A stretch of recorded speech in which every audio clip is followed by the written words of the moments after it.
মসজিদ এটা পৃথিবীর বুকে সবচাইতে দামি জায়গা, আল্লাহ রব্বুল আলামিনের নিকট সবচাইতে প্রিয় স্থান। মসজিদের ফাজাইল সম্পর্কে কয়েকটি হাদিস আপনাদেরকে শোনাই।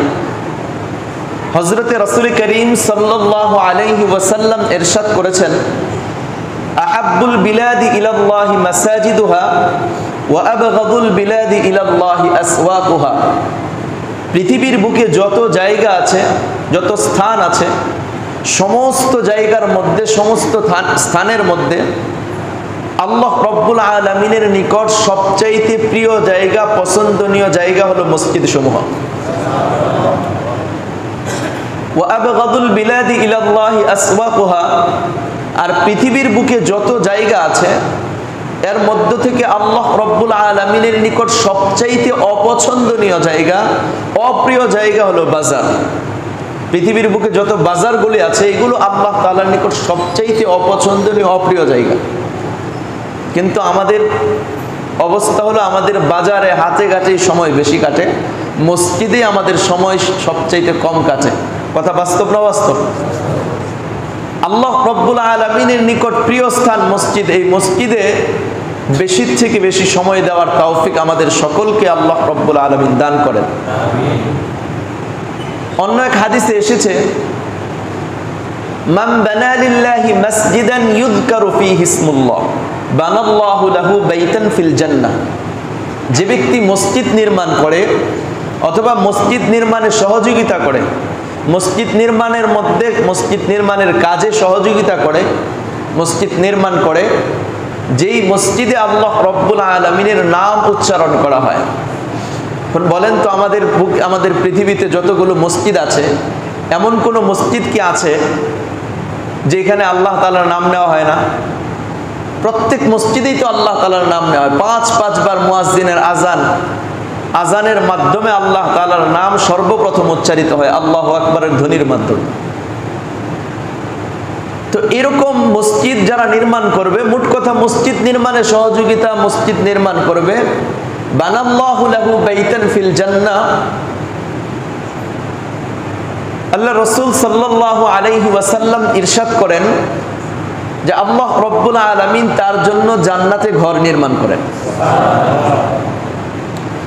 অন্য এক হাদিসে রাসূল করিম সাল্লাল্লাহু আলাইহি ওয়াসাল্লাম ইরশাদ করেছেন, মান গাদা ইলাল মসজিদি ওয়া রাহা আ'আদ্দাল্লাহু লাহু নুজুলাহু মিনাল জান্নাতি কুল্লামা গাদা আও রাহা। যে ব্যক্তি সকাল সন্ধ্যা মসজিদে যায়, হাদিস শরীফের মধ্যে যখনই সকাল সন্ধ্যা কোনো শব্দ ব্যবহৃত হয়, আরবদের ভাষার মধ্যে কিছু প্রচলিত ভাষা আছে যেগুলোকে অধিক সংখ্যক বোঝানো হয়। যেমন হাদিসে ৭০-এর যে সংখ্যাটা উল্লেখ আছে, যে ৭০ বার এই জিনিসটা পড়া বা ৭০-এর অধিক পড়া, এটার দ্বারা ৭০ বারই পড়া এরকম বিষয় নয়, বরং এটার দ্বারা মাকসাদ আর উদ্দেশ্য হলো অধিক পরিমাণে পড়া। ঠিক তদ্রূপ যখনই হাদিস শরীফের মধ্যে সকাল আর সন্ধ্যা বলা হয়, তখনই এটার দ্বারা মাকসাদ হয়ে যায় যে অধিক পরিমাণে মসজিদে যে যত বেশি যাতায়াত করে। তো এই হাদিসের মধ্যে এসেছে, মান গাদা ইলাল মসজিদি ওয়া রাহা। যে ব্যক্তি সকাল সন্ধ্যা মসজিদে যায়, অর্থাৎ অধিক পরিমাণে মসজিদে গমন করে যায়, আল্লাহ রব্বুল আলামিন তার জন্য জান্নাতে মেহমানদারির ব্যবস্থা করেন। কুল্লামা গাদা আও রাহা, সে যতবারই যাবে ততবারই জান্নাতে মেহমানদারির ব্যবস্থা হইতে থাকে। অন্য এক হাদিসে নবী করিম সাল্লাল্লাহু আলাইহি ওয়াসাল্লাম ইরশাদ করেছেন, আল গুদুবু ওয়ার রাওয়াহু ইলাল মাসাজিদি মিনাল জিহাদি ফি সাবিলিল্লাহ। যে ব্যক্তি অধিক পরিমাণে মসজিদে যায়, সকাল সন্ধ্যায় অধিক পরিমাণে মসজিদে যায়, সে যেন আল্লাহর রাস্তায় জিহাদকারীর অন্তর্ভুক্ত।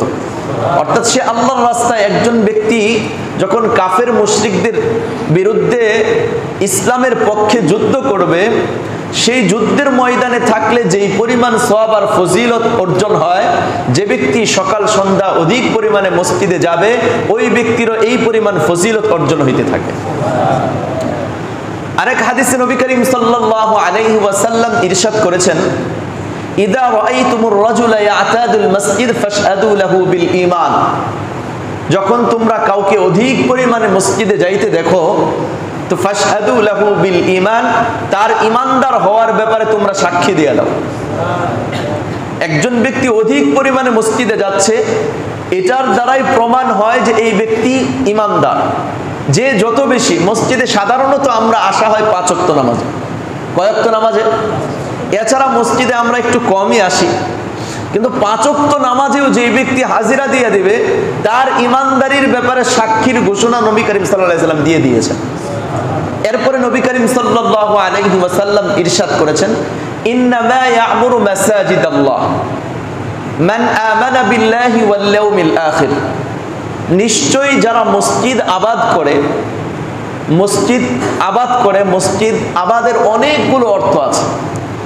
এর মধ্যে সবচাইতে বড় গুরুত্বপূর্ণ যে অর্থ, সেটা হলো মসজিদে নামাজ আদায় করা। মসজিদে নামাজ আদায় করা, আবাদ করার অর্থ এটা।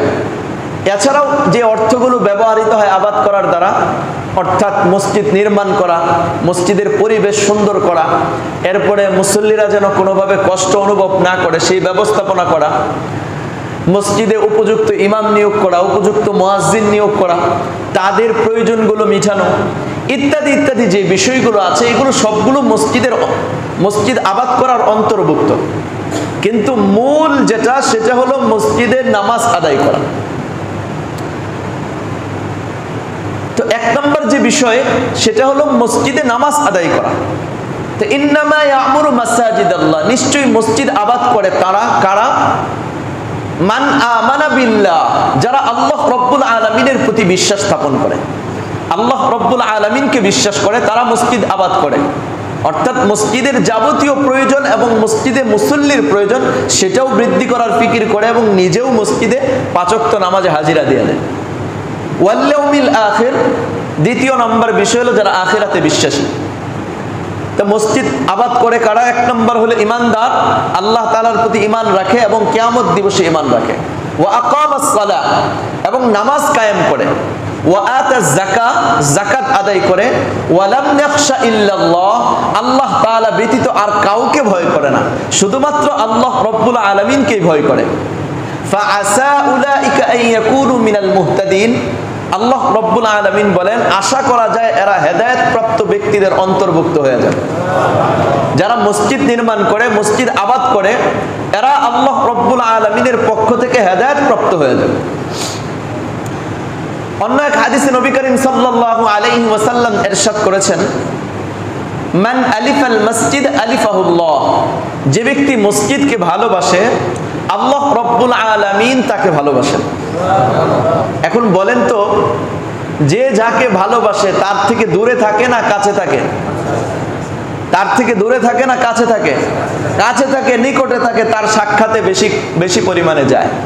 তো এই ভালোবাসার অর্থ এটা নয় যে আমি মসজিদকে খুব সম্মান করি, মসজিদের যখনই দেখি তখন মসজিদের প্রতি তাকায় থাকি, মহাব্বত করি। হ্যাঁ, এটার দ্বারা আপনার ফজিলত হবে, কিন্তু এই দূরবর্তী মহাব্বতের দ্বারা প্রকৃত মহাব্বত অর্জন হবে না। এই মহাব্বত মসজিদের ভিতরে যখন প্রবেশ করবেন, মসজিদে এসে যখন রব্বুল আলামিনকে সিজদা দিবেন, 5 বার মুয়াজ্জিনের আজান কানে যাইতেছে, সেই আজান শুনে 5 বার মসজিদে এসে রব্বুল আলামিনকে সিজদা দিয়ে দেবেন, 5 ওয়াক্ত নামাজ আদায় করবেন। এর দ্বারা বোঝা যাবে যে আপনি মসজিদকে মহাব্বত করতেছেন। তো মান আলিফাল মসজিদ আলিফাহুল্লাহ, যে ব্যক্তি মসজিদকে ভালোবাসে, আল্লাহ রব্বুল আলামিন তাকে ভালোবাসেন, তাকে মহাব্বত করেন। অন্য এক হাদিসে নবী করিম সাল্লাল্লাহু আলাইহি ওয়াসাল্লাম ইরশাদ করেছেন, আল মসজিদু বাইতু কুল্লি তাকিন, মসজিদ প্রত্যেক মুত্তাকির ঘর। ওয়া তাকাফফালাল্লাহু লিমান কানাল মসজিদু বাইতাহু বির-রূহি ওয়ার-রাহমাহ, আল্লাহ রব্বুল আলামিন নিজের উপর এই জিম্মাদারি নিয়েছেন, যে ব্যক্তির ঘর হবে মসজিদ, অর্থাৎ একজন ব্যক্তি তার ঘরে যেই পরিমাণ যাতায়াত করে, সকালে যায়, রাত্রে যায়, দুপুরে যায়, ঘরে যাতায়াতের জন্য কোনো টাইম আছে? বলেন, নির্ধারিত কোনো টাইম আছে না? যে কোনো মুহূর্তে ঘরে যাওয়া যায়। হ্যাঁ, যে কোনো মুহূর্তে ঘরে যাওয়া যায়।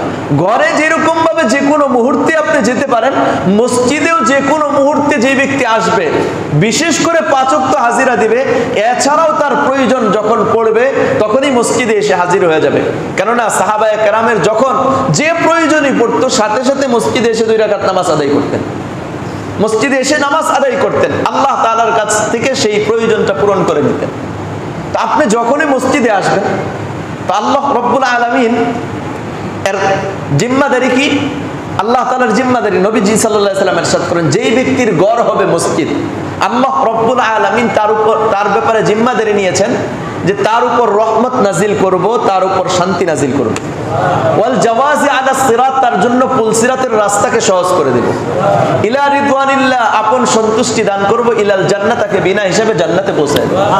অর্থাৎ যে ব্যক্তি বেশি থেকে বেশি মসজিদে যাতায়াত করবে, মসজিদে আসবে, নামাজে হাজিরা দিয়ে দিবে, ওই ব্যক্তিকে আল্লাহ রব্বুল আলামিন জান্নাত পর্যন্ত পৌঁছায় দেবেন। অপর এক হাদিসে নবী করিম সাল্লাল্লাহু আলাইহি ওয়াসাল্লাম ইরশাদ করেছেন, ইন্নালিল মাসাজিদি আওতাদান, যারা অধিক পরিমাণে মসজিদে যায়, অধিক পরিমাণে মসজিদে একত্রিত হয়, যায় নামাজ আদায় করে, এরা মসজিদের খুঁটি স্বরূপ। খুঁটি ছাড়া কি মসজিদ টিকে থাকতে পারে?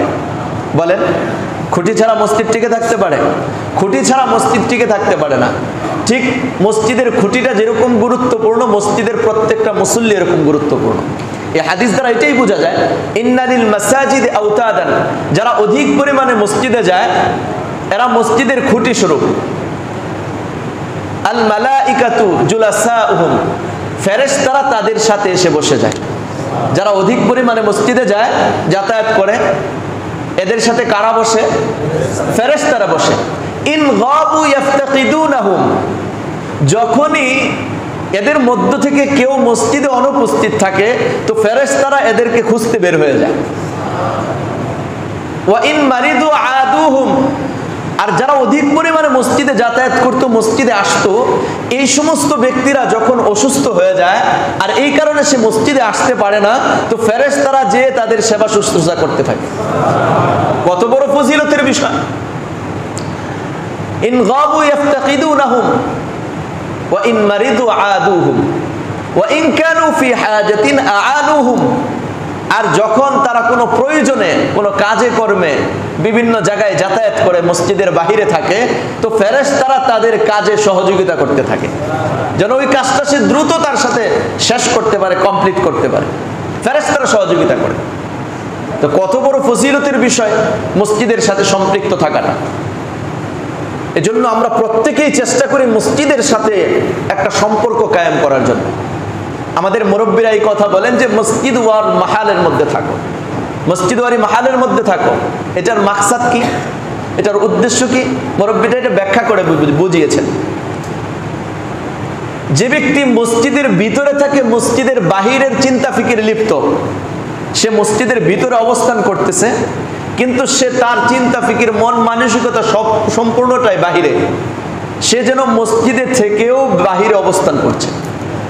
আর যে ব্যক্তি বাহিরে থেকে মসজিদের ফিকির করে, যে ব্যক্তি বাহিরে থেকেও মসজিদের ফিকির করে, যেমন নাকি হাদিস শরীফে এসেছে, যে ব্যক্তি এক ওয়াক্ত নামাজ আদায় করে মসজিদের ভিতরে, আরেক ওয়াক্তের কখন সময় আসবে আর মসজিদে যে নামাজ আদায় করবে, এই ফিকিরে বাহিরে থাকে, তো ওই ব্যক্তি কেমন জানি মসজিদের ভিতরে আছে।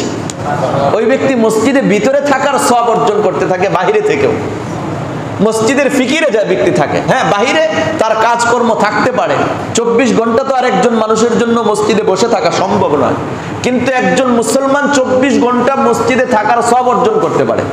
সেটা এভাবে যে যখন নামাজের সময় হবে নামাজ আদায় করবে, এরপরে এই নিয়তেই বের হবে যে আমি আগামী নামাজটা মসজিদে আদায় করব, পরবর্তী নামাজটা মসজিদে আদায় করব। নামাজের পূর্বেই প্রস্তুতি গ্রহণ করে নিচ্ছে। এমনকি সে